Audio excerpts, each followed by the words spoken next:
Nice. So it's going to be a mini life update for myself and for you, and then a bit of a tech talk, of course, thrown in there for good measure, with AI obviously coming in at some point. Yeah, So you did the little let's, intro, so we did the professional bit.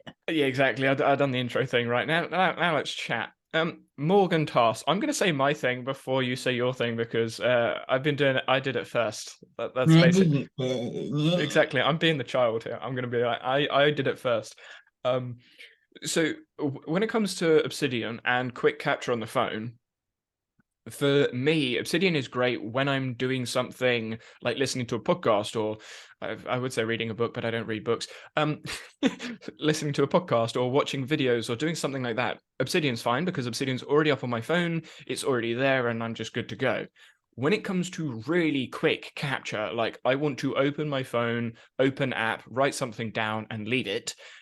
Obsidian takes a bit of time to load up sometimes, and even though I don't need to wait for sync, it's still a thing.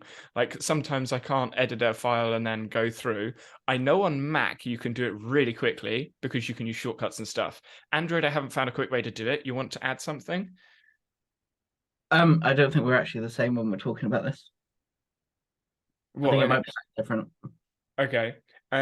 When I'm adding things to Morgan, so I add things to Morgan instead of Obsidian. So I was using Obsidian as like a brain dump. I need to do this thing. I'm going to put it in my brain dump file on Obsidian.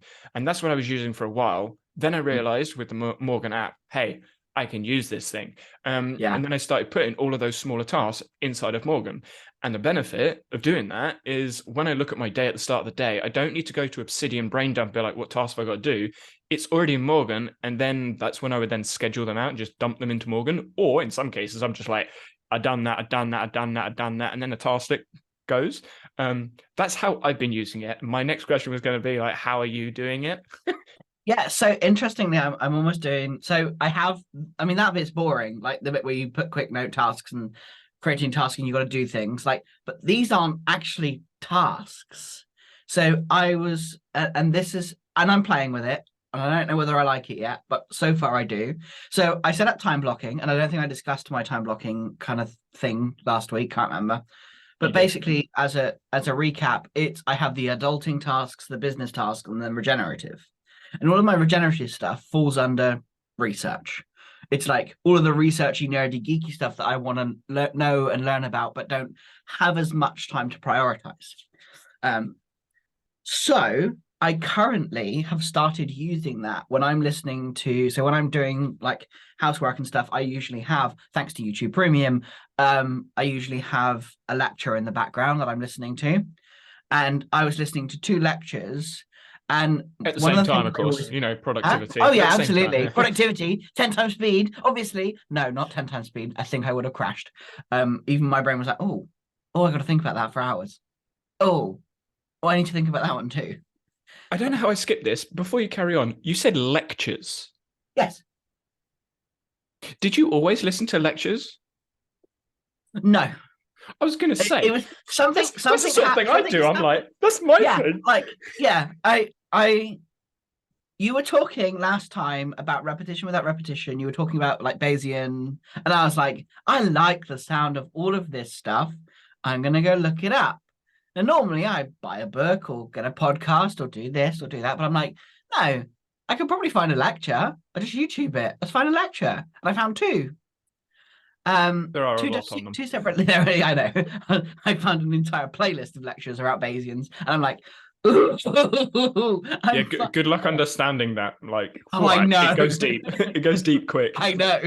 Yeah. And so every time something grabbed my attention as I was listening, and I'm like, oh, well, shit.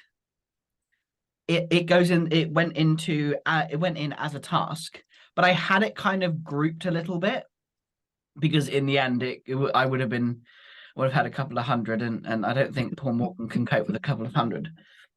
And so I kind of had it started off with just little things. So little things. I'd already put metastable attenuation and repetition without repetition because you had said that in our last episode or afterwards. I don't remember where it Yeah, was. it was during the episode because I was using the words.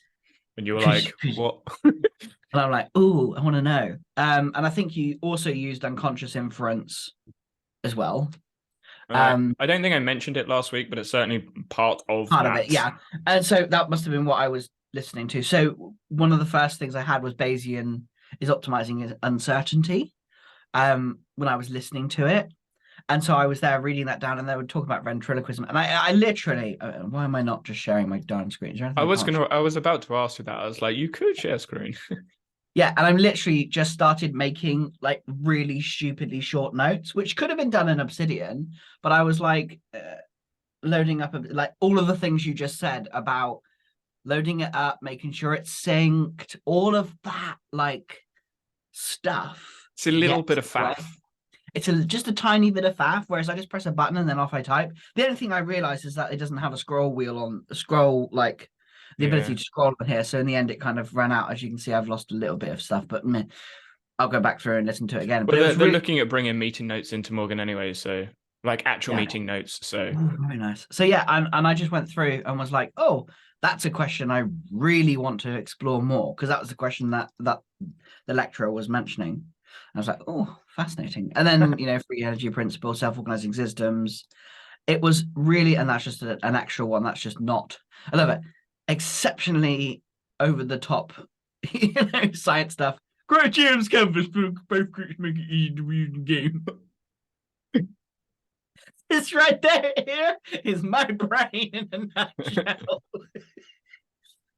But yeah, so I was like, it's quick, it's there, and now it works properly, because we've had some problems with the Apple version. I don't know if it's the same with you, but are you talking widget specific or app specific? If I open from the widget, it crashes. Yeah. That's the same on Android. I use the widget as a view. It's like, what's going on? Oh, okay. If I need to go into Morgan, I actually go into the app. But I know they're working on the mobile app. It's like it's like priority number one right now. Yes, I don't know whether you've seen on Twitter, but they've added like stuff, and I'm like, that looks so cool. I want that now. Yeah, I've seen it, and I'm like, oh, yes, please, yes, please, yes, please. Yeah, it's getting to a point where it's just so good. But yeah, so yeah, basically, I wanted to do something like that inside of Morgan, and it's just quicker. And it's not that Obsidian is slow. No, actually, just because Notion rant here, you need to add one in. I was in Notion testing out, this is going to relate to something we'll talk about later, testing out the Notion AI, and every time I went to a page, there was like this split-second delay. And every single time I clicked on something, there was that split-second delay, and I was just reminded at how annoying it is. It's just... I've been doing some building in Notion, and yes, it's like, okay, I'll wait for you. It's not long, but it's longer than Obsidian. Yeah, it literally, like the analogy that I give with the driving, it's so apt. You're going 35 on a 40 and you're behind that person doing like 38 or whatever, and you're sitting there like, come on, like you can't go fast enough to overtake because then you're speeding, but you don't want to sit here at like 36, 37 in a 40, like just faster. Yeah.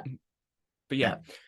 Obsidian isn't like that. Obsidian's like doing 39 and a half and a 40, but Morgan's doing 40 and a 40.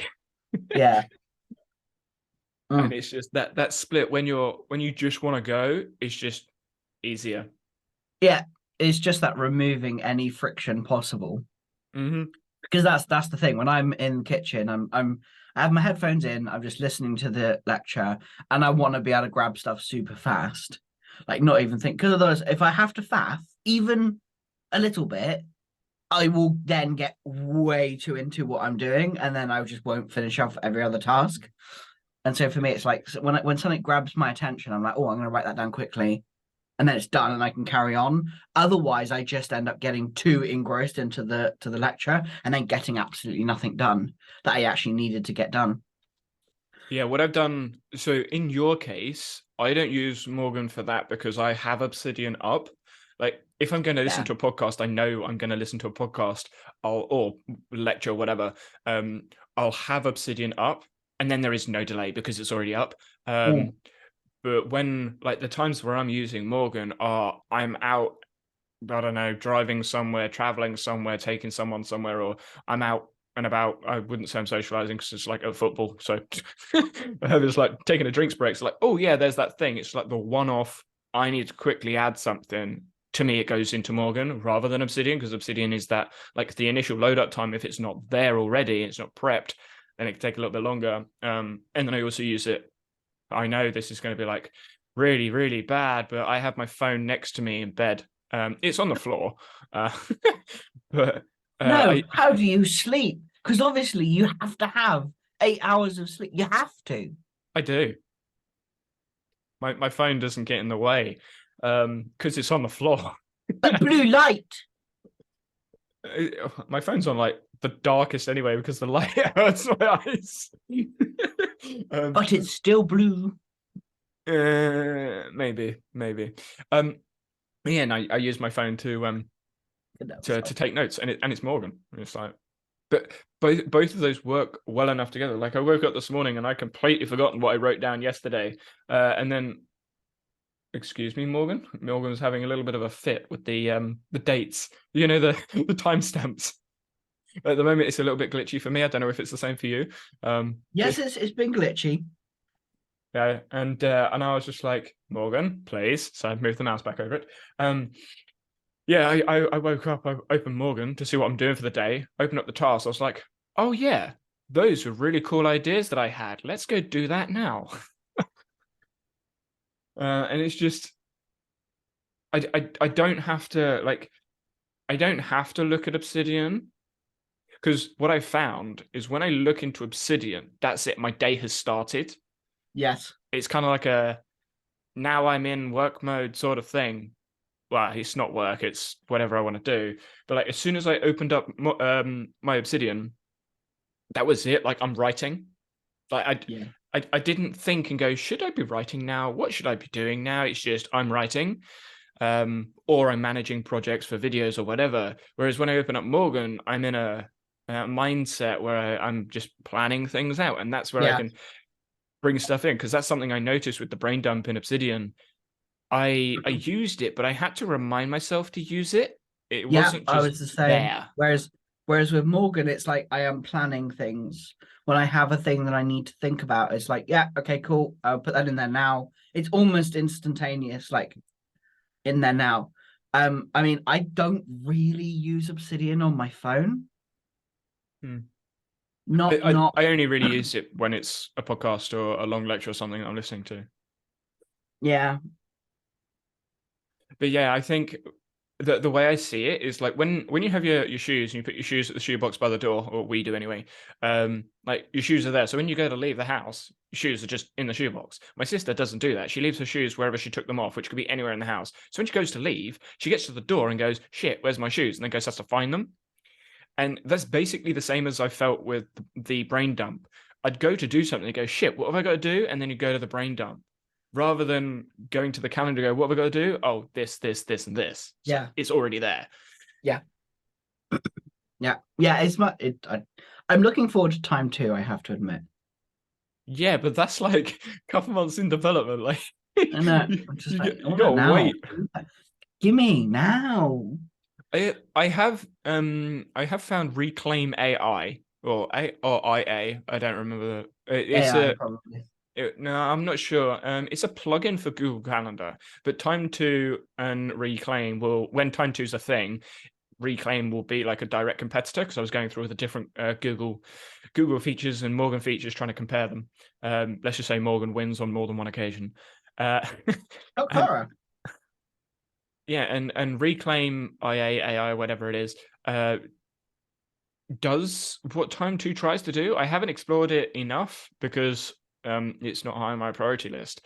But I was thinking about experimenting and sort of seeing how I would use it. So when Time 2 comes in, I'm like, this is what I'm going to do. But yeah, I figured for you, being the tech support person that you are, you would love to explore more tech. Oh yeah, obviously. But yeah, so you're now official tech support. Tech and systems coach. Can I call it that? I can dream. I'm a call you tech support. I know you will, because the word coaching is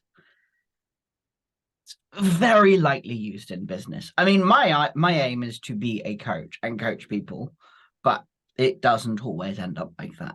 The constraints you have at the moment don't afford you the ability really to be what I would class as a real coach, a real boy. I'm a real boy. But yeah, no, I'm really happy. I'm loving it. It's fun. Yeah. Well, it is you. Like tech is you. Oh yeah, yeah. I'm pretty much just harnessing the fact that tech is me and just going nuts and enjoying every minute.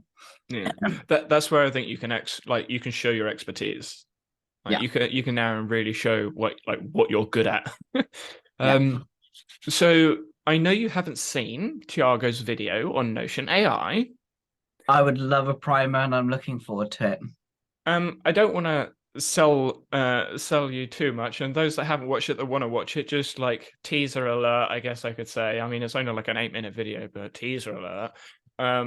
He basically gives 3 examples of how to use Notion AI, and the claim is that he can use, like, this is the claim at the beginning of the video. This is what I interpreted again.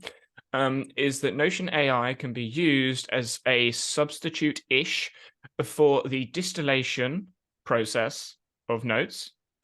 And yes, and the title of the video is that it can save 12 plus hours of your time.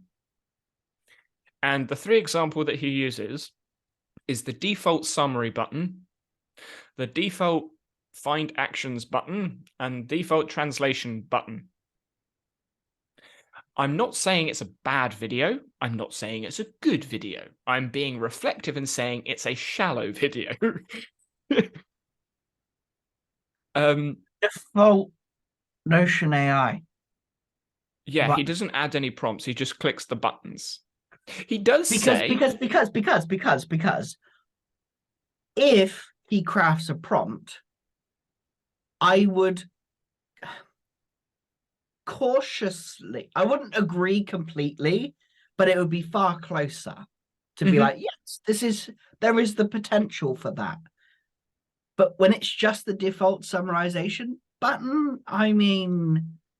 And this is why I would argue it's shallow, because he alludes to the possibilities of the AI, but doesn't explain it's it. very good. Like, yeah. I have to say, I mean, we did it after the episode, and I showed you how you can put all the tasks down to the bottom, and that's pretty good. But I had to write it myself. Yeah. And I mean, don't get me wrong, they're useful for a quick thing, but I don't think it can replace progressive summarization unless. That's exactly where I went. I was like, no. You can't replace progressive summarization because, one, the AI does not understand progressive summarization, not to the extent that Tiago does, as he has expertise in that, as he kind of invented it. And if he actually used the custom prompt and then gave the steps of progressive summarization, it would actually be relatively decent. And this is where I got frustrated with the video. So I'm writing a blog post about this. I guess we can. I'm going to put a pin in that for a minute because we can talk about that afterwards. But I'm writing a blog post about it, and my critiques of the video is not directed at Tiago. It's directed at the sort of shallowness of the content when compared to the rest of his content. And when I look at the 3 examples he gave, he's good with deep, like he goes relatively. Yeah, normally for a content creator, yeah. I mean, I've mentioned this in the blog post. I think there was, I think there's a conflict of interest, a couple of conflicts of interest with the video, which certainly impacts the quality. 1, it was a Notion sponsored video. Oh, that makes a lot of sense. Okay. 2, he uses Notion in his personal and business life a lot, so he's going to be supportive of it. He's not going to show potentially negative things unless he wants to be honest about the review. So I think there's some conflicts of interest there with the video itself anyway. But even putting that aside, 2 of the 3 examples that he gave, i.e. the finding task actions and the translation, AI isn't unique in being able to do that. And like we discussed with the task action, Obsidian Data View actually does it better because it's dynamic. You can tick it off and it ticks it off in the thing rather than it being a block that's been created. You can also edit the task block inside of Obsidian just from the query search, which you can't do in Notion. Like, there are loads of things that you can do in Obsidian that you can't do in Notion. And also just because we get constantly, well, I hear everyone saying, oh, Obsidian Shield. There are other apps that can do it too. I was about to say that. Like, yeah. There are other tools that can do it too. And it kind of goes back to our AI conversations we've had before about everyone is just trusting the AI without any. And that was my question on his video. Without any, we need to have people, our own kind of critique and the human element inside of AI tool. They are good. Yes, AI is good. It is very clever. It is very good at what it does, but it is a predictive text engine. That is what it is, a glorified predictive text engine. And we, as the humans operating the glorified text engine, whatever, autocomplete, etc., we need to put our input in to get a better response. And yeah, I'm going to say lazy AI is worse than people not thinking. I believe. I agree. I just think with AI. If you think with AI, not let AI think for you, there is capacity to do some really cool stuff. But everyone's just like, put this in and then off it goes, and do this and do that. And I mean, let me bring my bias. I have a product that's about this exact thing that I'm talking about, around tech and AI and how to use it with your brain and together, not extended. like AI replaces. Extended cognition. Extended cognition is another example of extended cognition, which he should know. Exactly. That's what I'm saying. And my arguments, so the other use case he was like translation. I'm like, okay, ignoring the fact most people won't actually use that, most people don't need that, and most people won't understand what the output is that it's created, so they can't even double check that. You can use a translation tool for it anyway, so you don't need AI most of the time. Plus, AI is limited with the amount of languages it has because of the data set that it's given. So some of the less common languages are actually quite poor in AI because the data set just isn't there. And that's going to be monopolized, arguably, by the big tech companies that run AI. Anyway, side point. It means that the distillation process of AI, the refinement of the notes of AI is like, his argument is all on the summary point. And the example that he gave was he read a book, he took notes, so he listened to the book rather than read it, which I was like, okay, paying attention to that one because he doesn't have as much time, kids. So he listened to the book instead of read it. He took notes on the Notion mobile app. And somehow he only had 3,600 words of an entire book of notes, and he said that's good. I'm like, sorry, what? I thought you took notes. That's nothing. Like my article about his video is like 1,000 words, and they're short sentences. Anyway, so and his argument is that those notes summarized with the Notion AI is like saving him time. Yeah, but what's it saving him time doing? He didn't look at the book. He then says, okay, I've now lost the context. I've forgotten roughly what the book was about, and then uses AI to solve that problem. And in my head, I'm like, could you just Google what the book's about and get the same answers, same responses? Or is the Notion AI summary that unique to his notes that it wouldn't be essentially the same as any just it depends on the quality of it depends on the quality of the input. If it is high quality input, then yes, absolutely. And like, I could imagine if you, for example, with using your example, like if you were to use your notes and get a summary, that would be damn unique. Because of Notion AI, it's not. I've tried it. Because Notion AI's summary is so brief and vague, it deliberately. Oh yes, sorry, I forget. Yeah. He's only using he's just using the summary. My default is to I have a prompt literally that went out this month about creating summaries. About that, because I hate the default summarize because it doesn't work. It's not very good. Exactly. It's so unnuanced. It lacks every single bit of context. And so just saying summarize is not enough. It's not enough. You need the context, you need the nuance. And I actually, anytime in my laziest form, I'm like, summarize this paragraph without losing nuance and context. And that's my laziest prompt I ever use. Free prompt for you there. But even that is better than just summarize this piece of content. Like, you're missing. Exactly. That's my point. That's my argument. I'm like, he's too shallow. And what I don't understand is why he's promoted it as a potential replacement for distilling ideas, because it doesn't distill anything. No, it just summarizes, which is not that's only one form of distillation. Exactly. It's like level 1 of progressive summarization at best. And once you distill that, oh my gosh, I just imagine how bad it is. Exactly. And then you lose all the context.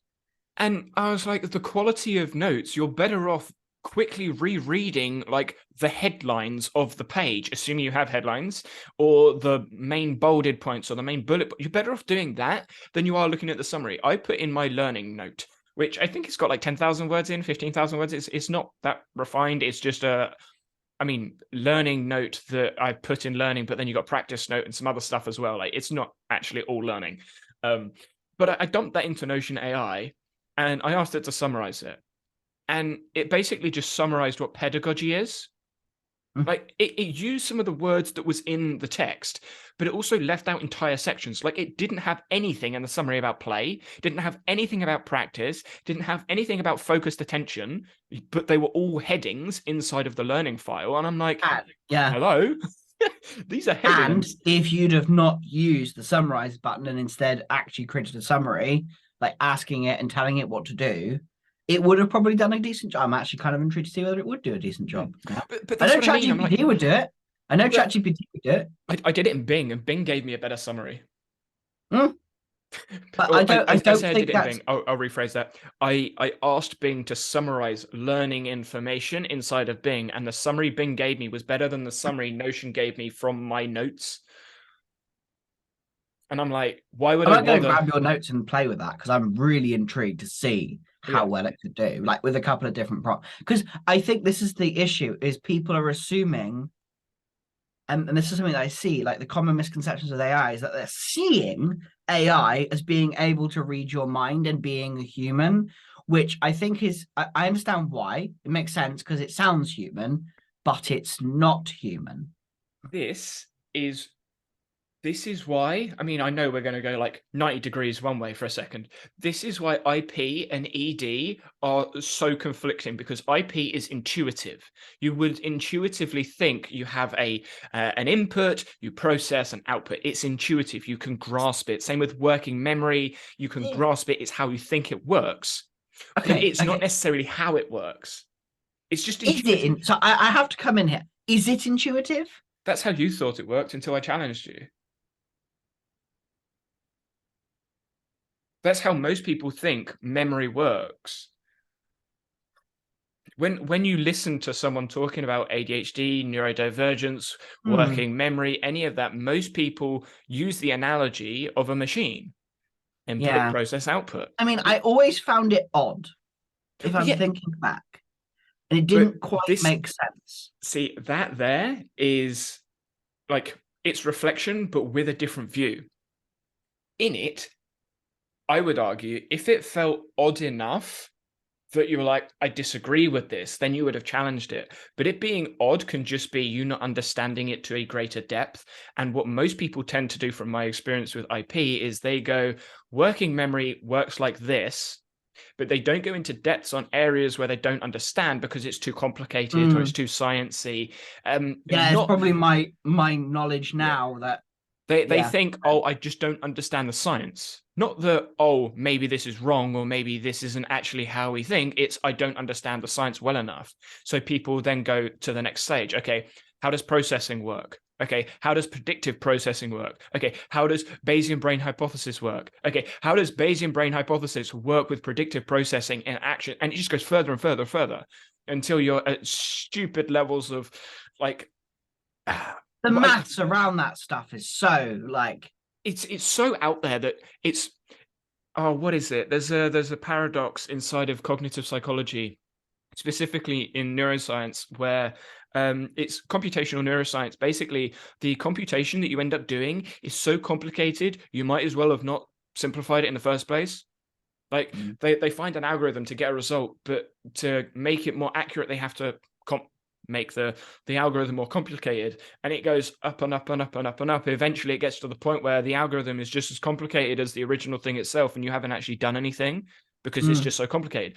That is a paradox, a problem inside of computational neuroscience. In ecological dynamics, they don't even bother to simplify it because they know you're decontextualizing the environment, which means you're not testing what you think you're testing. And that there, I think it's intuitive to think AI is doing this thing because AI is processing. It's got an input, it's processing, there's an output. Yes. But that isn't the whole story, but it's intuitive to think that it is. That's what I think people are doing with AI. And my issue with my struggle with Tiago's video is he doesn't allude to any of those nuances, any of those points. He doesn't explore any of that distillation with AI. And I think that's really frustrating considering he is a thought leader, quote unquote. He is a thought leader in this. Yeah. I have people who are not in the PKM space talk about Tiago Forte with me in business. I'm like, oh, you have just started your journey. Let's go talk about ED. You've just started your journey that way. Let's pull you back and go that way instead. Yeah. But like, you see my point. His video is just too shallow for the platform that he has. I'm like, just all he had to do was say, like, add a couple of prompts. This is what you could do. This is how you could work. And I'm like, it's adding like 30 seconds to a video. Maybe it adds a couple of hours of him understanding how prompts work. But I mean, how many resources are out there now? Yeah. I'll send him a free link to mine. Hey. Like and it's also not simple search. You could use Bing, you could use Google, you could use Yahoo, DuckDuckGo. Don't give a toss what search you're using. You type in how to use AI, you're getting told to use prompts, not a friggin' summarize button. Sorry. So it is. It's as a thought leader. I hate that word anyway, but he is. As someone who is respected in the space, I'm surprised. It's a little bit surprising because he's pretty critical in many things. I think what irritates me is what we're talking about. I would imagine if he was in this conversation, he would go, yes, I understand. Yes, I agree. Yes, that's true. Blah, blah, blah. Because a lot of his views are very similar to ours.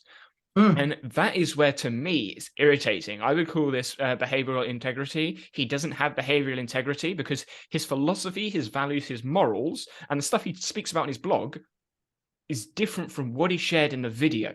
And that is where I'm most irritated. Yeah. I'm like, I feel like he sold out in the video. Yeah. Yeah, it does. It does. I mean, I've not watched it, and I will probably go watch it and cry in a corner as I watch it. Get your own views on it. But yeah, but I just from what you said, it would.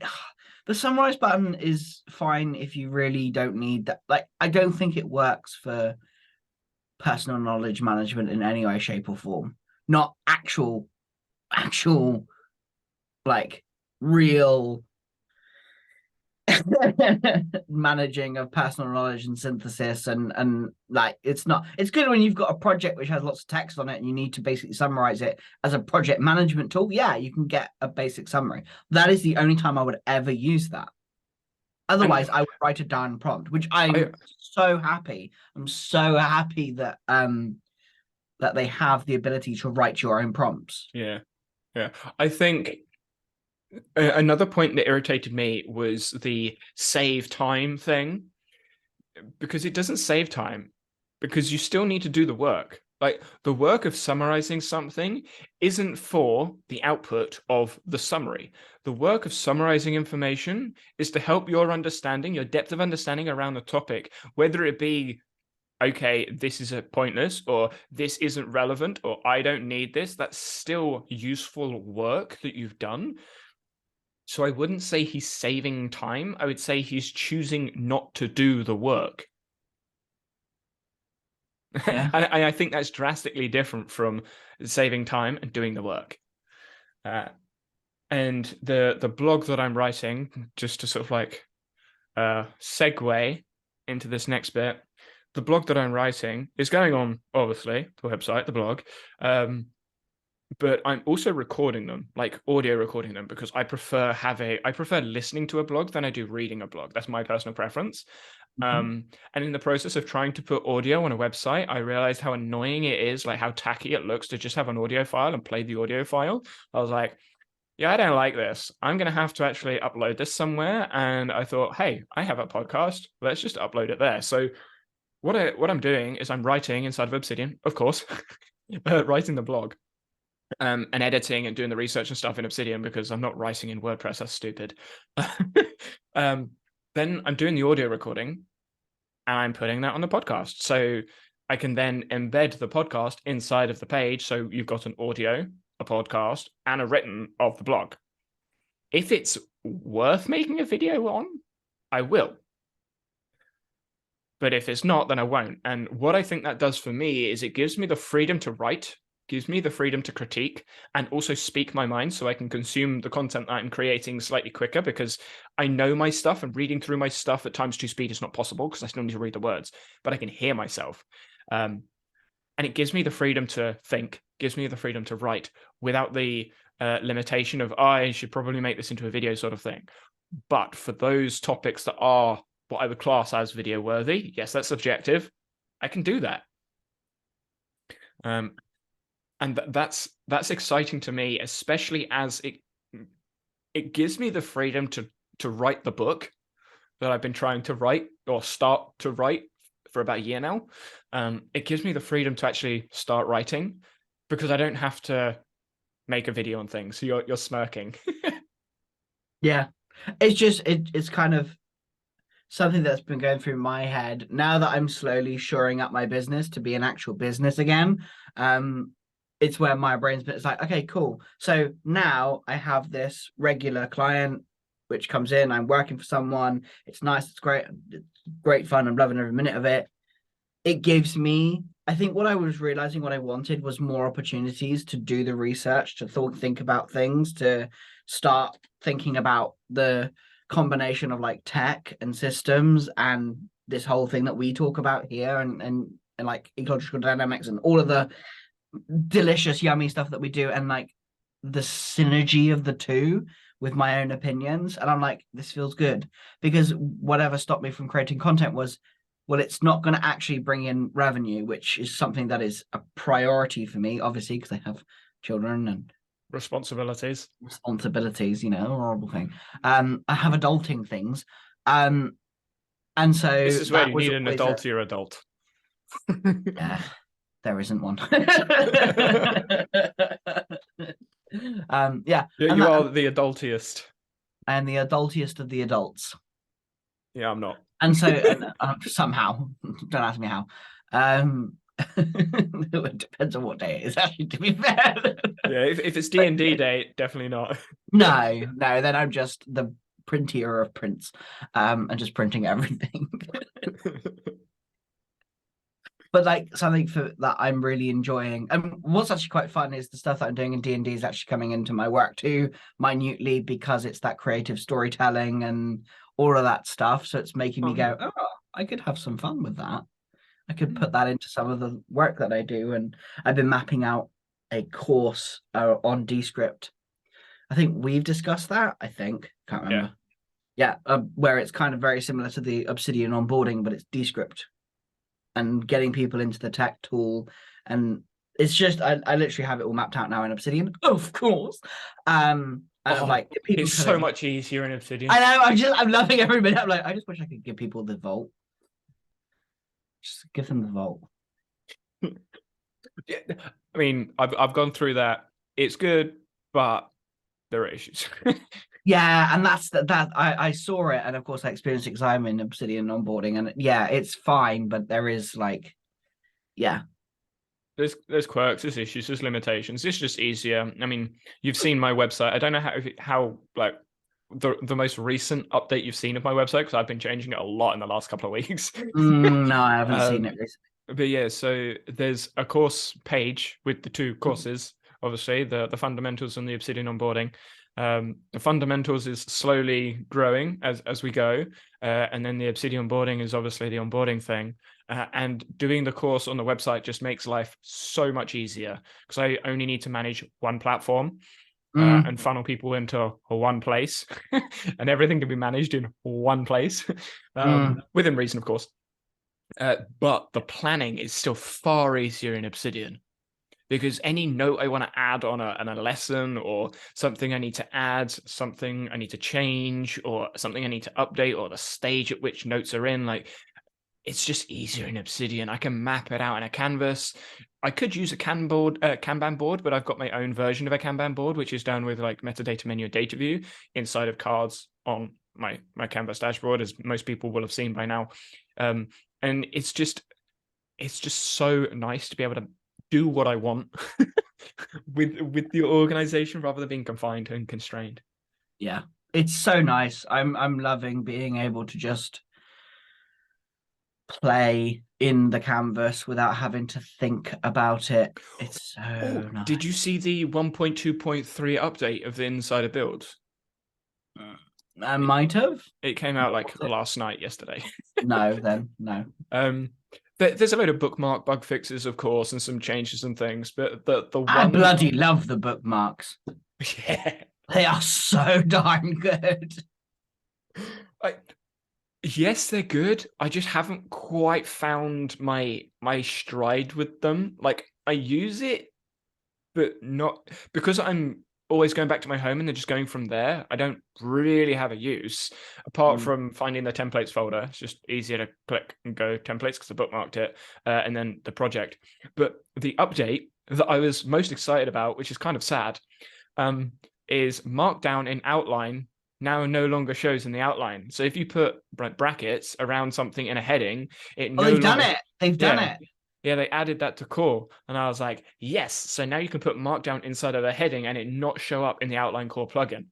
It just shows up as the word. So a bold, italics, all that sort of stuff, it doesn't show up, which I was like, yes, we're getting an outline improvement. I don't know whether that was triggered by my video or whether they had planned it beforehand. I don't know. But if they do watch the video or listen to this and are like half an hour, 40 minutes into listening, please bring in some of the other things I brought up in that video. Like, I don't want to see everything all the time. It's annoying. Or at least I don't even need like the collapsing, just to show me what heading I'm on for it to follow me. Yeah, that'd be nice. Because it's so painful having to find where I am in a section.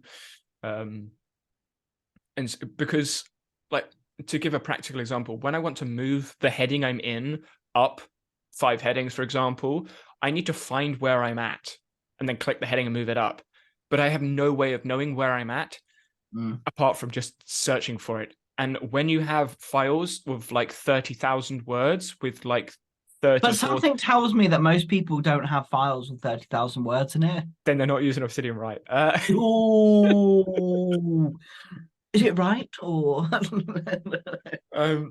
But I mean, the 30 plus headings, it's just hard to navigate through all of those. I mean, even with the file that I'm in right now, which is the blog, I've got Obsidian's being a pain because I had the outline up. It was like, this is like the outline sort of defaults to the page, and because I had the page up twice, I needed to refresh it. I was like, I open a tab and then close the tab. It's a whole thing. Anyway, I've got, what's that? 1, 2, 3, 4. I have 5 main headings. 1, 2, 3, 4, 5, 6, 7, 8, 9, 10, 11, 12, 13, 14, 15, 17 headings.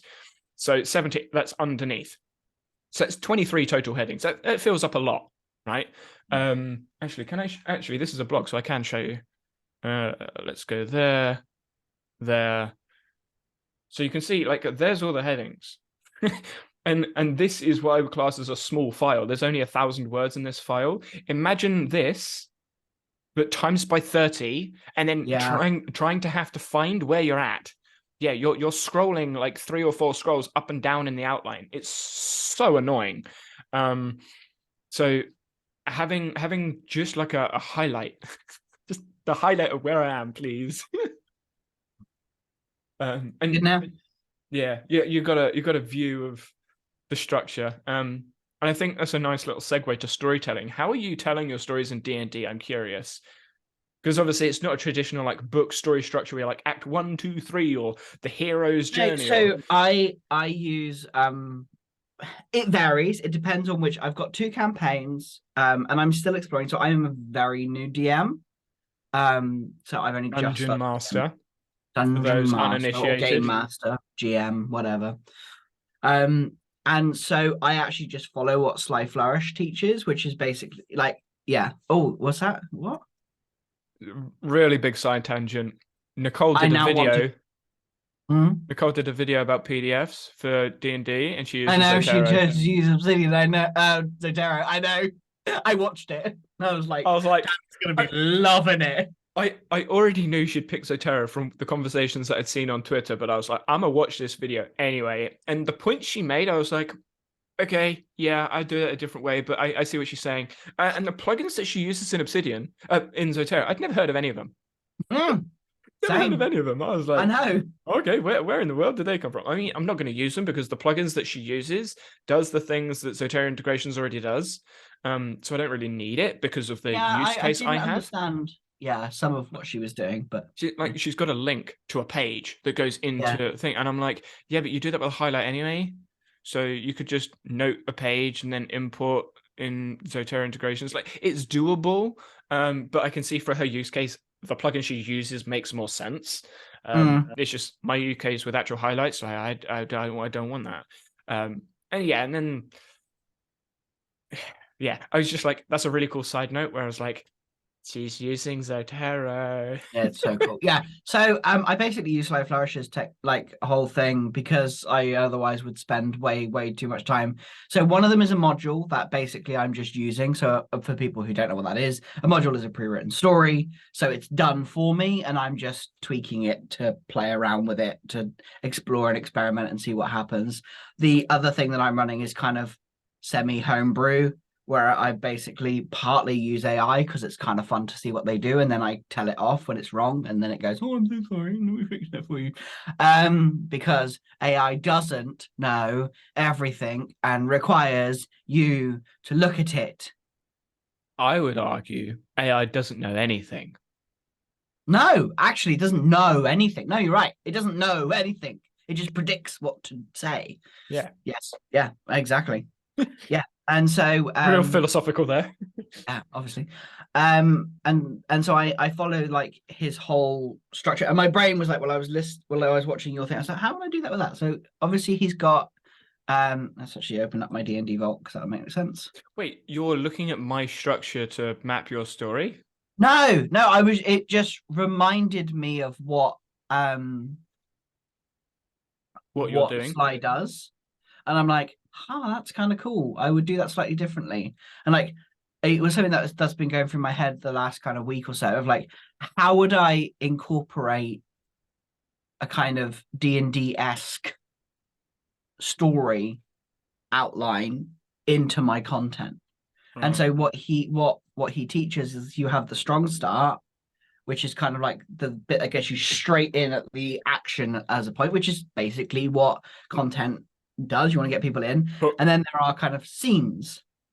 Now in D&D, obviously there are multiple different things that could happen in different ways, and it's very much like it's designed to be player-led versus me planning absolutely every minute detail. Otherwise you railroad and it's not fun.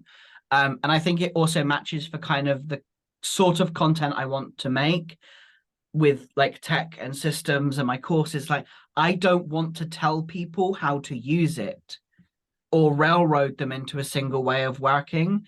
I want to give them things to play with, and then they work around that. So they've got like the scenes, and then he has like secrets and clues, which are things that are like there for you to explore, but you don't know about them. And for me, it would be kind of like in one of the courses, it's kind of like not necessarily secrets and clues, but like almost, here's a thing you could possibly do. Here's a thing that you'll discover as you keep using. So like weird bugs that need fixing that not everybody needs, but for people who need it, they can use that. And then he has a couple of other ones with like fantastical locations, important NPCs, like magic. There are other little tiny bits that he has that are probably not as relevant, They're like But subplots. yeah, so there's like, yeah, and the secrets and clues can be subplots as well, as can the scenes. So it's quite nice because it's making my brain go, oh, I could do this, and then I could try that, and then I could be there. Like it just gives me something, another way of Hmm. experimenting. I'm curious then. How would you? Oh, I need to tick that off. I've just seen in my Morgan there's a task that I need to. No, I can't leave that there. Um, I can't leave it there, otherwise I'll forget that I've done it and then I'll do it again.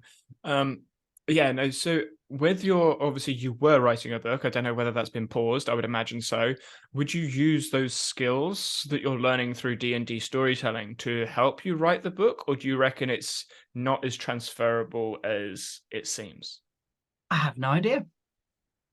Interesting. Yeah, because I would probably, because I don't think what I teach can be linear. I mean, everything is obviously linear through time. The reason I ask is I've been looking at self-published authors because that's the plan for me anyway. Looking at how they do it, what they're doing, how they're structuring stuff, how they're outlining things, and a lot of them are in indie. I still don't really understand what the indie genre is. um, like they saying indie, but the books are about drastically different things. Some of them are fiction, some of them are non-fiction. I'm like, I'm so confused.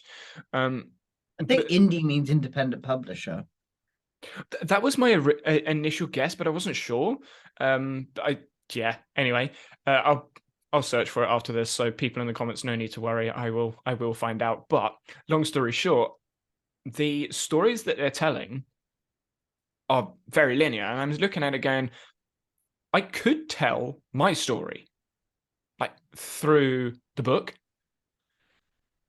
and then that makes me wonder when it comes to having a a protagonist, an antagonist in a story or whatever you want to call it. Um, should I write the book as in I am the character, or should I write the book as like third person, as someone else is a character? Because like when you look at John Green, was it John Green or Hank? Actually, I think it was Hank. Well, John's got a book, but I think it's Hank book that I'm thinking of. These are YouTube creators, massive YouTube creators about Crash Course for those unfamiliar. But they wrote some books, and Hank wrote the book through his own lens, but as another person. So he like put himself as a character in the book and then spoke about his experience through that character. Hmm. And I think that's an interesting story, like way to tell the story. And in D&D, I don't know how it works because I don't play the game, or get involved in the game. Do you play D&D? It is play D&D, Yeah, isn't it? yeah, that's right. Because I don't play the game, I don't know how the stories are told, whether it is just this fantastical thing that just comes out of nowhere, or whether you're sort of telling a story of a character. Like I'm not sure how it works, but that's what I had in my head. I was like, how would you transfer D&D storytelling skills into writing a book? So I know Nicole's writing a book about Obsidian, or she started. I don't know whether she's still doing it. And she's got storytelling skills through D&D. It'd be interesting to see that combined. Thoughts? Yeah, I think when it comes to D&D and something that I'm learning as I'm going is that the story is all I'm doing is setting up the scene, and the story is told by the players as such. But there is some it's very much player driven, which if I was to translate that into a book, it's reader driven. It's like, where do you want to go? What the books that I love the most are ones where I kind of just come in where I want to. And it is very non-linear. And yes, everything I could probably tell a linear story very, very easily. But I'm not sure when I get back to writing the book whether I would want to write a linear story. But then a linear, as in a linear story, I don't know. I don't know is the answer. So inside of the sports coaching world, there's been a few books released that really pique my interest in their structuring. Mm. Why is Sorry, really weird side tangent. Grian is trending on Twitter. I have no idea why. Oh, okay, that's Why? why. Um. Why? Anyway, yeah, I was like, why is Wait, Grian you've just done trending? that. Why? Wait, I don't know. I clicked on it and it's just like normal Grian stuff. Like, why are you trending? What have you done? And then Mark Twain, or yeah, whatever. Okay. Anyway, sorry, really random side tangent. Yeah. So some of these books that are being published by the coaching field, they're like tip books, sort of, where like each chapter is a tip, or each chapter is a story or a use case or something. And it's kind of like a book within a book. And I've seen this done in other fields as well. But I don't read those books because those books are boring. But it's like 50 stories of creativity. I'm just pulling this out of my bum. Like, I have no idea if this exists. But then you'd have like a quick story of where creativity came in, like an example of one of these 50 things. So you get like chapters of a book, kind of like a magic book, really, where you're like magic trick 1, magic trick 2 sort of thing. And in my mind, that's where I had D&D as a book. Like, in my head, I was like, the story is the D&D campaign, but inside the book, you've got a chapter, which is each like character, each person sort of thing. I don't know whether you'd need a higher level structure of that, like what the structure of the kind book. of like that. Yeah, it's kind of because you have the overall campaign, which is the big long story, and then you have little mini stories. Each of the characters can have a story. Each of the kind of like the adventures that they go on are different, and yeah, so it kind of is sort of like that in terms of from the DM's perspective. The other end, it's very much I just throw stuff at the party and then they do stuff like that from the DM's perspective. Like that's the simplest way I can. Like, How do you react? I give them situations. What do you want to do with them? Like I had one which I did a couple of weeks back where it was like there is a goblin attacking there's a goblin kind of crew that's attacking a village. Someone comes screaming to get your attention to come and help. You go and help, and then you end up tripping up over a robot, which was another character. And they come and join the party, and like it depends on how they deal with it. And what happened was there was multiple different things that could happen. They could have tried to go straight for and kill all the goblins, and then nothing would have changed because there would have been other secrets that are there, which I won't reveal. Like it's very much you chuck things at the players, and they decide where to take it, and they can take it anywhere. It's very much a dynamic kind of story. It's fun. I give them a constraint, and they go play in it. It's very, it is very ecological dynamic storytelling. It's very like that. What I'm thinking, I would imagine this has been done in a book before. But when you have a question, it then directs you to a page number, right? Yes. Yeah, I imagine it's been done a bit before. I can't imagine it being new. But if you had a book that was like that, there would be so many redundant pages to your story, but you could reread the book going through a different storyline. And that would be so weird. I'd love it. That for me, like seeing what's possible if I took a different track. You can take them, and I think what I would probably do is have almost a. If I was to do it like this, I would have a main thing that if they don't want to think for themselves, they follow this and they'll get the gist of the entire book, the whole idea of what I like, the railroaded story, as it were, but also have that dynamic like rabbit hole, like go explore here. This is a thing you can think about. What do you want to do? How do you want to react? How do this, that, kind of giving them what they need to get started. And then it's their journey that they take. I don't know. I guess what I want in a book is hyperlinks. Yeah. I want hyperlinks in a book, but there's no way to put hyperlinks in a book because obviously it's a book. Yes, you can. It's a page Not number. A physical book, sorry. Not a physical book. No. Yeah, no, I'm talking physical book for like printed book. Because I think the way I see a book, do a physical book, it would be a digital book. Yeah, see, I would like to do a physical book because I don't know what it is about the physical book thing. I don't read them. I don't use them. I don't collect them. I don't have them. But it's like I guess in my head, it's like a symbol of something. I don't know what it really symbolizes. But even the Notion book that I have, like I've never read it because I know what's in it. I wrote it, and it's kind of out of date, like really out of date. But God, it is, isn't it? Yeah, it was like really outdated. AI is not even a thing. But the the idea of having a physical book thing that I wrote with a story, I don't know. It's just like something when I was younger. I was like, okay, that'd be cool to write a book. I never read books. Like I didn't like reading books. I still don't really like reading books. But it's just one of those things. It's like when you think about sports people, like winning a trophy is a thing. What does a trophy actually mean? Yeah, Literally it's nothing. a trophy, isn't it? It's Yeah, like, hey, I actually did that physical thing. I did. Yeah, no, I get that. I exactly. would probably, if I were to do a book like that, I would do a very limited physical run, just so I could have a physical book because it would be Because nice. I feel like there's more value to me. There's more value in digital, either digital notes, digital writing, blogs, articles, videos.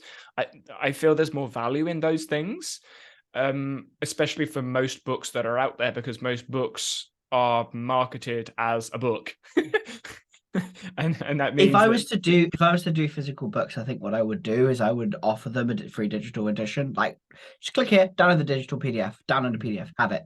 You get it. It's fine. I want you to have that on your shelf because it's nice and you can highlight the shit out of it, and then have a digital edition that you can click the links and hyperlink to the different pages. I just give them a whole Obsidian vault to. Why not?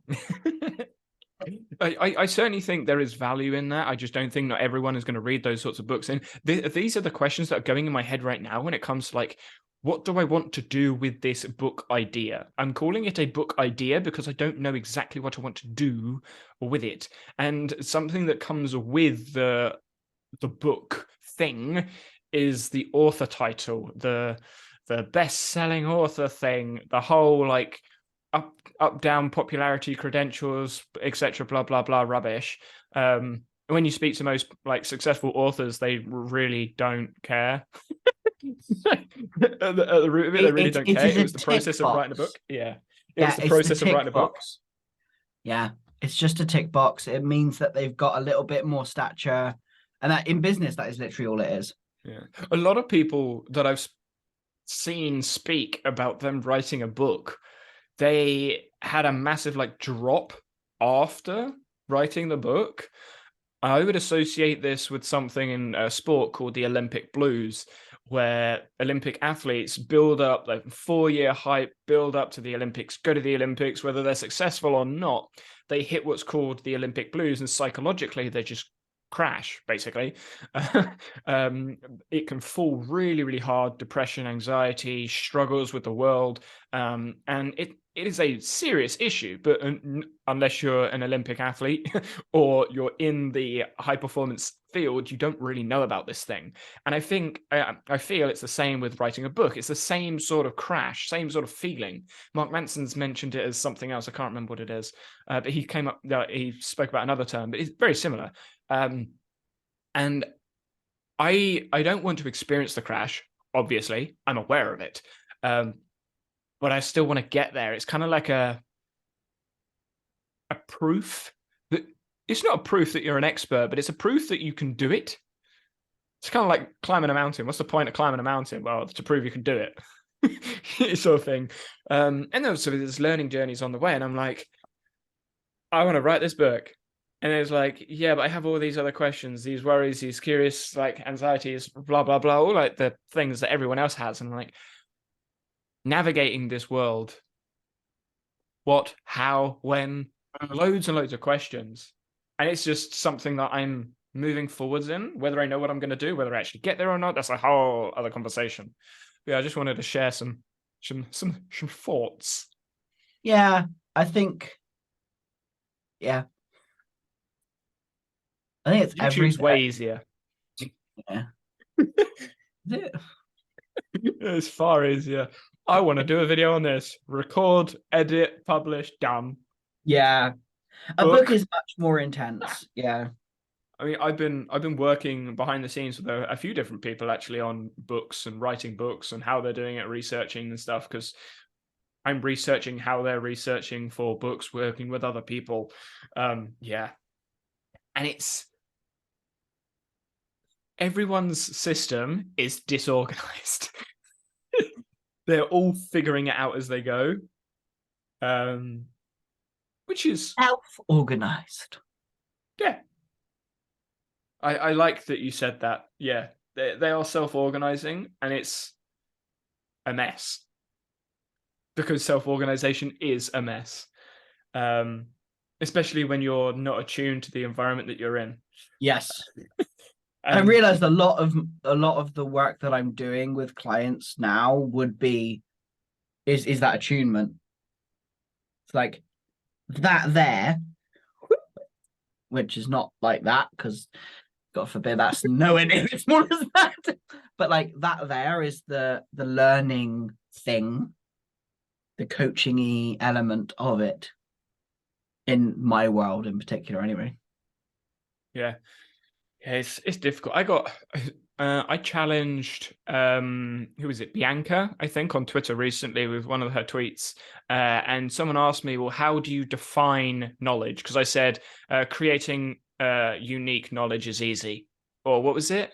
Yeah, it was something about like a knowledge gap and a research gap or something like that. I was like, creating knowledge is easy, everyone can do it all the time.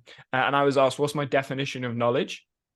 And I said, I don't think that's a valid question. I don't think there is a definition because knowledge is a cluster concept, i.e., a concept built up of other concepts. So you can't define a concept that is built from other concepts. It's just not possible. So I said the traditional, like, justified true belief, obviously considering the Gettier cases, etc., etc. And they responded with, yeah, that's interesting, but I don't see. And then we sort of got into a Twitter thread, and basically they were alluding to the fact that they didn't quite see how it's easy to create knowledge.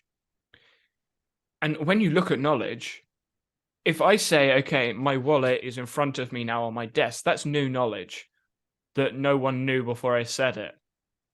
Does anyone care? No, but it's new knowledge. It's unique. It's all these things that academics and thought leaders want to push. Oh yeah, you created unique knowledge. You've oh, what's Nick Milo's term? Note making. I've made a note. I've made a note on where my wallet is. No one cares. Like, note making means nothing unless the knowledge in there is critiquing or extending some other piece of information, which means you're now not making knowledge or creating knowledge. You're deepening your understanding of concepts, ideally related concepts. Otherwise, you just got a random note throwing points together. And that to me is the more nuanced answer of what note making is. Note making isn't just making a note of unique knowledge, because there's no value in that at all.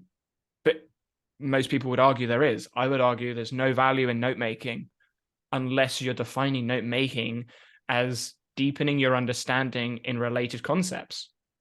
I think a lot of it, like with note making and that kind of industry that we're in, it's almost a case of like, here, I've made this. Look at this. And it's externally driven. It's output driven. Yeah, it's output, like it's output. Here's a thing I've done. Look at this thing I've done, which obviously information processing. Look at my really big graph with lots of nodes and points. I don't give a shit if you've got 30,000 in there. If you can't explain what it is, if you can't give me a good argument about what you're talking about, those dots mean nothing. Dots mean squat.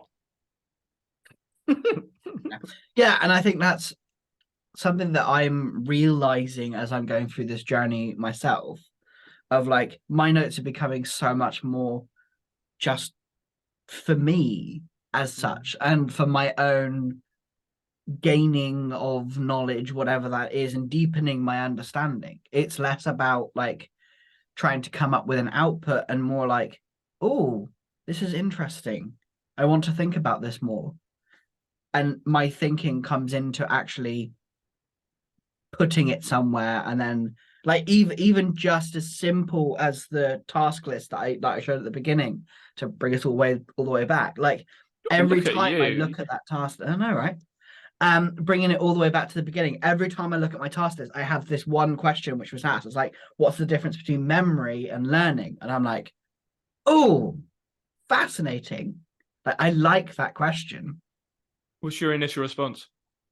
I don't know. It's my initial. I haven't thought about it to a degree that I'm comfortable sharing.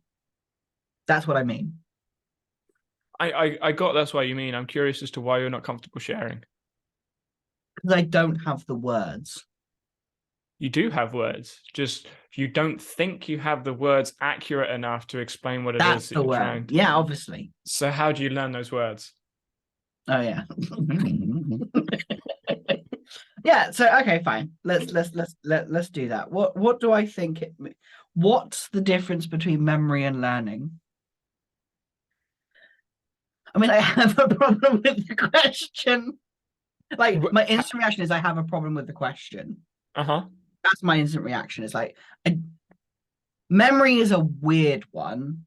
Like I find memory an odd. It feels odd. Mm-hmm. The concept of memory. I'm not a fan of it. It doesn't like the view of memory itself, and like what actually is memory, which is odd in itself, which is another question that's giving me more questions to think about. It's like, and then you've got what is memory and what is learning, because they feel like these would they be cluster concepts as well? Like they are very much like this. There isn't really an answer there, which is interesting. So for me, what's the difference between memory and learning? I don't know. I don't think there is, but there also is, and there needs to be more. I need to dig deeper to figure it out. But my instant reaction is I don't like the question. Yeah, I'm exactly the same. I don't think that's a valid question at all. To use something from Andrew Wilson, who's an ecological psychologist. I don't know whether you're familiar, Andrew Wilson's blog. He's an ecological psychologist, speaks with Rob Gray quite a few times. He's on Twitter as well. He wrote a while ago now a blog post about nouns versus verbs. It's about how you approach explaining or answering questions, and essentially the doing word is more ecological, whereas the descriptive word is more information processing, because you can describe memory. It's a thing. There's constraints around the word which gives it its meaning. And learning, again, there are constraints around the word which gives it its meaning. It's a noun. It's a thing. Whereas in ecological dynamics, we don't speak in nouns, or we speak in action words, in doing words. So memory isn't a thing that you describe. It's a process that you go through. So you remember something, or I'm remembering how to do this, or this is how I'm remembering this skill. So it's a doing word rather than something that you can go, that you can point at. You can't point at memory, and you can't point at learning. You can identify when memory is happening or memory is being used, and you can identify when learning is happening and learning is being used. But there is no difference in definition. There is no difference in meaning. There is a difference fundamentally in the processes, because they are different processes. That's how I would try and navigate that question. But like I say, I don't think the question to me is valid in the way that I would explore both of these terms, because both terms to me are processes, and you can't point at a process. You can identify when part of it may be happening, but it means where are the differences? Everywhere and nowhere, which isn't an answer. And that's why I struggle with that question specifically. Yeah, because it is very when I said I don't know, it was because there was nothing to grab onto. Like I there was nowhere to go with it. It just felt like a question for the sake of a question. But it's not. It's a question. If you in your head have a definition of what memory is your brain's ability to repeat information that you've consumed or perceived from the environment.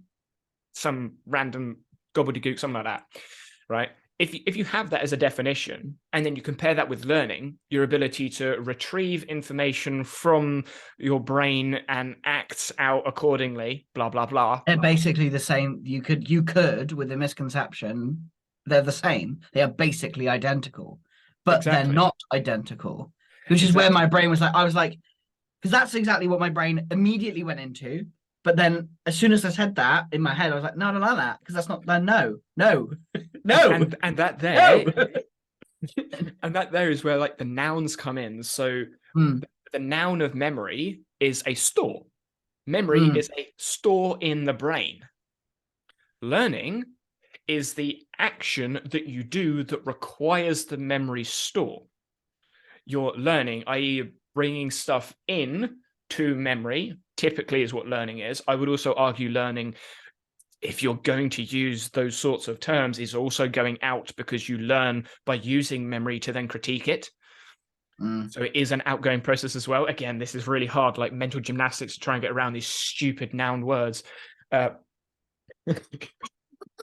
that's how they're trying to explain these things. It's like, well, learning is the process, but it's not a process. It's a thing that you're identifying, of bringing, perceiving information into this memory store that, again, they're identifying as memory. Like, BS. Memory, is that working memory or short-term memory or long-term memory? Or is that didactic memory or the other different types of memories that you can have? And then you've got like the phonological loop inside of the working memory. You're like, God, shut up. I'm done now.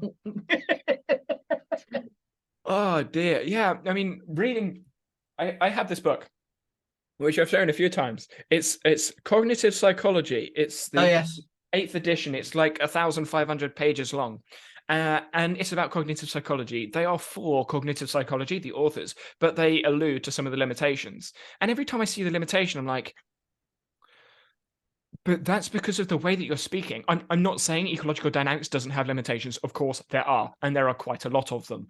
But a lot of the limitations in ecological dynamics comes down to the fact that we can't measure a lot of it. So we can't prove or disprove it, which inevitably makes it a bit of a paradox. It's very difficult to navigate through, which is obviously something ED are working on. And there are obviously other limitations inside of the research as well.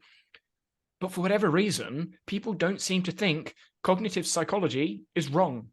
Like they just assume it's right. They assume it's true. And I'm like, it's not wrong, but it's not right either. It's also not right. Yeah. That's always every time I enter into these conversations around that now, I'm like, yeah, but no. And now, as I'm slowly understanding, like, and gaining a deeper understanding of ED and all of that, I'm now having an ability to go, yeah, but no. And I know why. Like, I have more evidence to support what I'm saying. Whereas I always knew as a gut response, and one of the things that I'm working on upon reflection, even just today, of like, when my instant reaction to that question was, I don't like the question, but I didn't share that I didn't like the question. So I'm like, why? Well, because I didn't have enough evidence to support it. Then thank you for the prompting. Of like, yeah, good, yeah, but then I won't ever get the evidence unless I talk.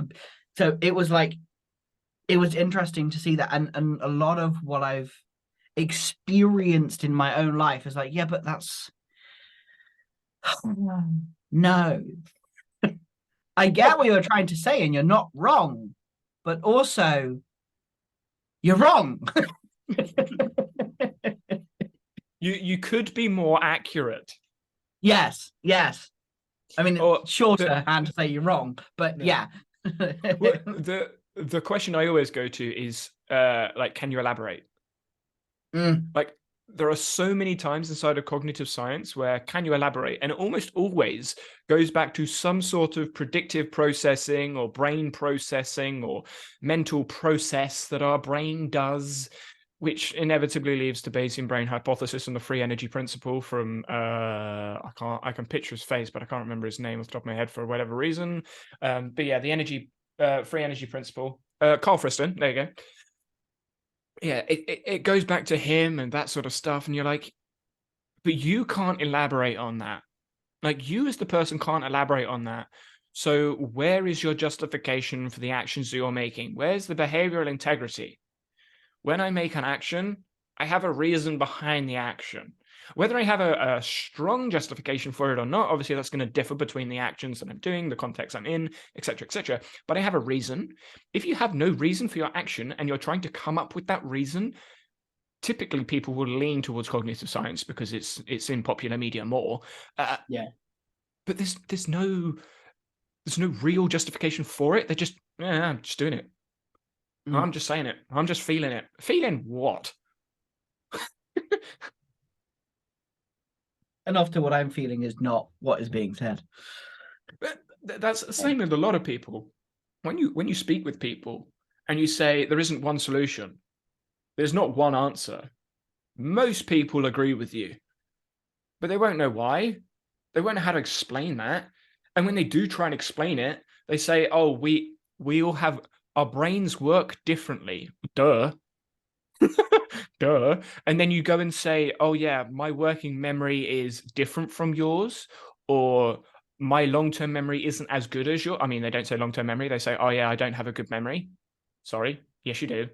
Everyone has a good memory. It depends who you're comparing yourself to and what context you're in.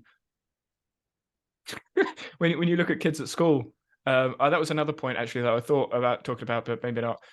When you've got kids at school, and people people say to some kids, "Oh, you've got really bad memory. You're going to be really bad at school." Or the kids that are bad at school, like, "Oh yeah, you're not built for school. School isn't right for you, and it's not the right environment." And you're like, "Yes, I agree," but their evidence, their justification of that is because they're bad at academics. Bullshit. They're not bad at academics at all. They're bad at learning in the environment the school has created. Yes, I agree with that. But it's the person can think. The person can be critical. The person can remember things. They're not bad at that stuff. It's just what they've been asked to do in that context, they struggle with because most of the time they don't want to do it. So I see people that leave school like, oh, I've got a bad memory. No, you don't. You have a good memory, just not in the context that you were tested in. Like I could argue I'm bad at art, and I am bad at art when I compare myself to most people that can draw, because my pictures are derpy looking stick figures. Like they are pretty poor. But you could still identify what it is most of the time. That's interesting. You mentioning the art has kind of made me go, oh shit, yeah. So I'm not artistic, has always been my default statement. I'm not an arty-farty person. Can't draw, can't do X, Y, and Z, PQRS. These are the things I can't do. And yet I've started painting models. That's art. And I'm loving painting models. And I still, and I've said it, I'm like, yeah, I'm not really artistic, but I'm really enjoying this. But what you were saying, it's like, oh yeah, it depends on, like, it's a context. I care enough to do it. I want to do this, so I'll do it. There are parts in an environment, and it's something that you want to expend energy in maintaining. Yeah, and my brain was just like, yeah, that's exactly what's happened to me recently, and I'm realizing the more I match what I say to what I actually do, and like that when I'm working from an ED like environmental thing, I'm less philosophy. Thank you. Yeah. That's the word. When I'm working from an ED philosophy, I'm less binary, because there just isn't a binary. There isn't one to use. You can't be like this versus this. It just does. It's hard to say, which is why evaluation and reflection are so drastically different. Evaluation is a binary. It's good in comparison to something, but reflection is you trying to organize the parts, the questions that you have in whatever it is that you're going through. And this is something I'm shifting, partly because of me writing a book and me explaining it to people, but an ecological learner isn't someone that follows ecological psychology, isn't someone that understands ecological dynamics. It's someone that is using the philosophy of ecological dynamics to justify change their behaviors. And the person that I'm working with is incredibly ecologically led and follows that philosophy, but they have absolutely no clue that they're doing. Until I literally went, yeah, this is a concept that like I can see, and it basically is what you do. Hire me. Which it didn't work. But I would challenge that slightly and say everyone works through ecological dynamics. Okay, fine. Yeah, no, that's true. They do. They just don't know. They're not aware of it. So the awareness of being an ecological learner will change their actions, and it's likely to also change the justification of the decisions that they're making. So they may still make the same decision. Yeah. They may still do the same thing, but they have an understanding as to why. And the reason that's significant is if the environment changes, they then know why they need to change the action, rather than them going, there's something wrong here, I need to do something. And that is the difference in sports coaching that's drastically, like, it's significantly important because obviously kids change all the time. Maturation levels adapt, and you have to have a philosophy behind the actions you're making. Inside of all the other fields, it's the same.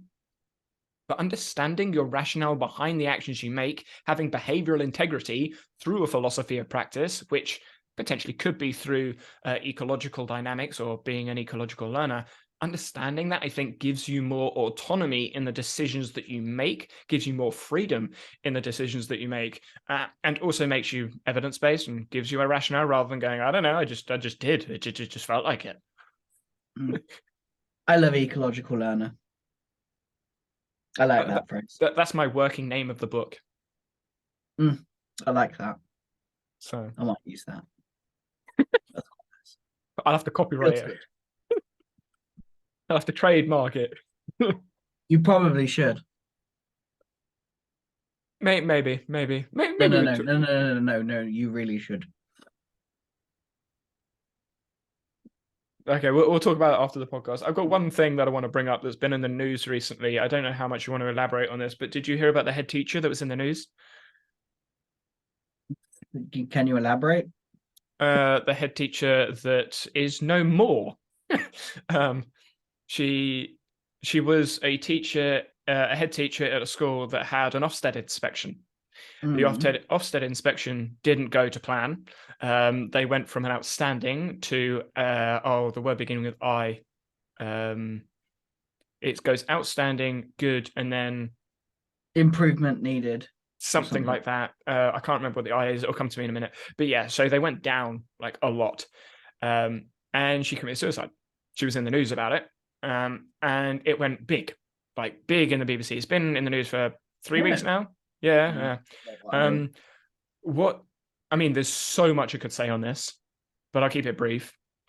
What I'm struggling with isn't the backlash that Ofsted have got because of this situation. It's not unique either. Multiple head teachers have done this before, and just teachers in general. It's not unique. She has said that it was Ofsted's issue, but the unions of teachers are arguing against Ofsted and saying we should get rid of Ofsted or we need to change Ofsted, etc., etc. I don't think we need to get rid of it because then we have no assessment of whether schools are any good or not. Could it do with changing? 100%. My issue is, where the hell are the people fighting to get rid of standardized testing? Students also commit suicide at a much higher rate. But students don't have unions to fight to get rid of standardized testing in schools. So I'm like, who's fighting for the students? I mean, yes, the teachers are meant to be fighting for the students, but I don't personally see, this is something I need to research more, but I don't personally see massive groups of teachers saying, I'm not going to go to work until we get rid of standardized testing. Like that doesn't happen. But we're getting that for teachers being assessed once every potentially 4 years, in some cases 10 years. I'm so confused here. A school can be assessed once and be given a word that summarizes the school in 5-10 years. But a student can be assessed by a letter 2-3 times a year for 15 consistent years that is constantly being drilled down their throats, and no one is saying, hey, no, I'm gonna strike for this. I'm like, where's the equality there? I'm so confused. That was my initial reaction to the story. I'm like, what about the students? I'm no longer a student anymore. But if I was a PhD student, I'd still be struggling. I'd still be getting assessed by all this stuff. And I know if I do a PhD, I'm going to be assessed. You know, as a teacher, you're going to be assessed. And I'm just like, why are we fighting for one type of assessment to be simplified when we should be fighting for more assessments to be simplified? Especially as they're both in the education system. It's not like you're going from like a factory worker assessment of, okay, you're not good at this job anymore. They're in the same friggin' system. Yeah. I wasn't sure if you'd heard the story, but yeah, I was just like, I hadn't heard the story. I'll probably go look it up. I don't really look at the news. yeah, I don't look at the news, but I follow the educational system, and it's frustrating how quickly one group of people can go in uproar and suddenly do this thing. Obviously, in the UK, there's been tons of strikes recently anyway, but they've been an uproar and they're doing this thing, and I'm like, but what about this group of people, students, which is a massive group, that can't do anything? Who's supporting them apart from the students inside? Like, I don't know of a students' union that's run by students that can do the same thing. Like, can you imagine students going, no, we're going to go on strike today. I'm not going to school because we have standardized set tests. Yeah, that's not that, it just doesn't happen. It's not going to happen. It wouldn't work either because like there's not enough leverage for the students unless they're at university and they're paying for the degree. Yeah. It's just not going to happen. It's just not conceivably possible. So who's fighting for the students? I just don't know. And this is one of those things that I'm thinking of blogging about, but I have no idea how to title it. Who's thinking of the students? But yeah, I'm like, I think students should strike. That's a pretty good title. I didn't think of it as a title. I was just saying it. But now that It's I said a good it, title. like... I think students should strike. Boom, everybody, strong start, go. Yeah, okay. I'm gonna write that down. Yeah, I'm just like Obsidian, please. Well, I've already got Morgan up, so it's just gone straight to Morgan, but it'll go into Obsidian. Need to open that. Morgan was closer. But yeah, and it'd be interesting to hear other people's thoughts on this because I know teachers teachers have been fighting against standardized testing for years. It's not new. Teachers have been fighting against it. A lot of teachers don't do what they're supposed to do in the system because they disagree with the system. Most teachers go into the system with this idea, then they realize, damn, this system is so constraining, I can't do any of this stuff. I was lucky and figured this out like first year of undergrad in sports coaching. I was like, I'm so glad I didn't become a PE teacher. And the more I learn about sports coaching, the more I realized the education system is so constrained. So I realized the issues here, and the teachers know the issues here. The teachers are talking about the issues here, and there are people pushing against it, but there's not enough at the moment to make a difference. And they're really pushing the Ofsted assessment. And I think if you're going to push the Ofsted assessment more, you also need to tie in standardized assessments in there. Yeah. I know there was a big swing about BTEC and stuff in the UK, but still, we should be doing better, in my opinion. But yeah, I agree. I just agree. I got a little yes. Maybe we should strike for the students. take your laptop, work outside of school, and say, right, no one's going into school today. We're striking for the students. I mean, sure, but you know that's sensationalism right there. Yeah. Yeah, getting arrested for no reason. But yeah, I think there needs to be another student voice being heard. Like there are voices being heard out there, but I don't think there is a like when I think of a student voice, I can't think of a figurehead inside of the educational system. When I think of a teacher's voice, I can think of a couple teachers that really push like a narrative. They're not that big, like when it comes to like creator influence, like profiles, and they're really niche inside the teacher world. But if you're going to make impact, you need more than just the teachers on your side. You need more than just the people in your field on your side. And we're seeing that with all the cultural changes we're having at the moment. most of the cultural changes are coming because the general population, people that have nothing to do with that part of the world, are fighting for that part of the world. Who becomes the spokesperson for students? I don't know. But I think someone should do something about it. Then there needs to be something done. Especially at this point, 2023. Jesus, come on.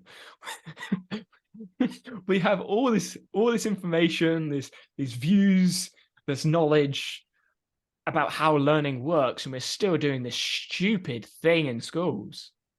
I'm intrigued to see the Learning Game by Anna, what's her last name? Fabriga? Yes. Anna Fabriga. Yeah, I'm intrigued to see what she's written about it, because she talks about pedagogy, children, learning, etc., and the game of school. So I'd be interested to hear her views on it, because I think she's one of the names that comes to mind for teachers. That would be interesting. But yeah, some of the points she's raised is I'm like, yeah, okay. How? Do what? I think she raises a lot of good points, a lot of good issues, uses some research, which I disagree with, but it's still research nonetheless, because it's from cognitive psychology. But then doesn't really...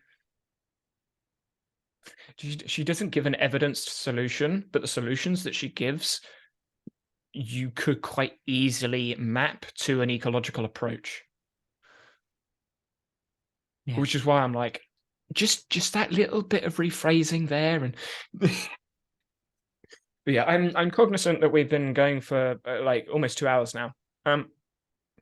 So we're going to close it out there. Hopefully you enjoyed, and I say leave your comments. I read through them. I'm just pushing a heart. I'll read through them, and if I can give any response, I would. It's very difficult to give responses, especially when they're very... Yeah, like the comments are amazing, and I love reading. We're getting like the best comments, but replying to them is really tough, because it literally takes like a whole day to reply. It's like there's a little bit there that I want to talk about, and then there's a little bit there that I want to reply about specifically, and then there's a little bit there I want to talk about. It's very hard to reply to those messages. It sucks because I want to. Maybe what we do is we turn it into like a section of the podcast of like next week. We can like find some sections of... That is a very good idea. I like that. So we'll do that. Instead of like hearting the comments, we'll read the comments like either together or whatever, and be like, this is what we're going to talk about. We'll go through these things. And John is viciously nodding. So that's what we'll be doing next week. Oh, should not have done that quite so fast. But yes, yeah, no, I really like that idea, because we get some really thoughtful comments that are really good and really interesting, but replying to them it takes quite a while. So we should do an episode with, all about that. Yeah, I reckon the start of the episode we could go through a couple of those points. We can just put them in the Obsidian. Yeah, I like it. Yeah, nice. Love it. And obviously, shared vault makes it easy. So, oh yes. Talk to you all next week.